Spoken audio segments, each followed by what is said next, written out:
खराच्या जागी जर एखादा मुसलमान असता तर विजय वडेट्टीवार यांच्या विधानाने शिलगलाबाद असे काढले माप.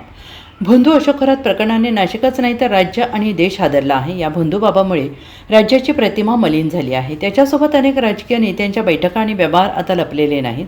अनेक महिला आणि व्यापारी धाडसाने त्याच्या विरोधात पुढे सरसावले आहेत. राजकीय वलयाचा फायदा घेत खरातने अनेकांचे जीव नासवले आहेत. विरोधक खरात प्रकरणावरून सरकार आणि यंत्रणांना टार्गेट करत आहेत. काँग्रेसचे ज्येष्ठ नेते विजय वडेट्टीवार यांनी सरकारवर टीकेची संधी सोडली नाही.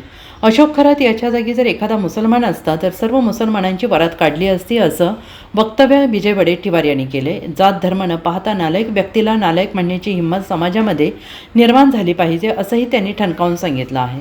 त्यांनी या प्रकरणात समाजाची आणि सध्याच्या मानसिकतेची कानउघडणी केली. महात्मा ज्योतिराव फुले यांच्या जयंतीनिमित्त चंद्रपुरात 3 दिवसीय महोत्सव आयोजित करण्यात आलेला आहे. या महोत्सवाअंतर्गत आज संध्याकाळी चंद्रपूर शहरातील गांधी चौक येथे श्रीमंत कोकाटे यांचं व्याख्यान आयोजित करण्यात आलेलं होतं आणि या व्याख्यानाचे उद्घाटक म्हणून माजी विरोधी पक्षनेते आणि काँग्रेसचे ज्येष्ठ नेते विजय वडेट्टीवार हे उपस्थित होते. यावेळी त्यांनी बोलताना हे वक्तव्य केलं आहे.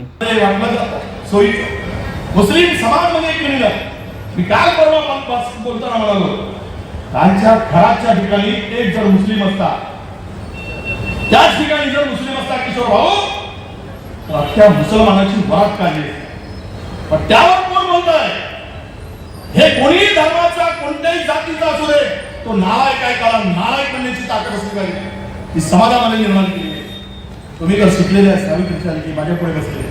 Bureau report SBN Marathi, Chandrapur.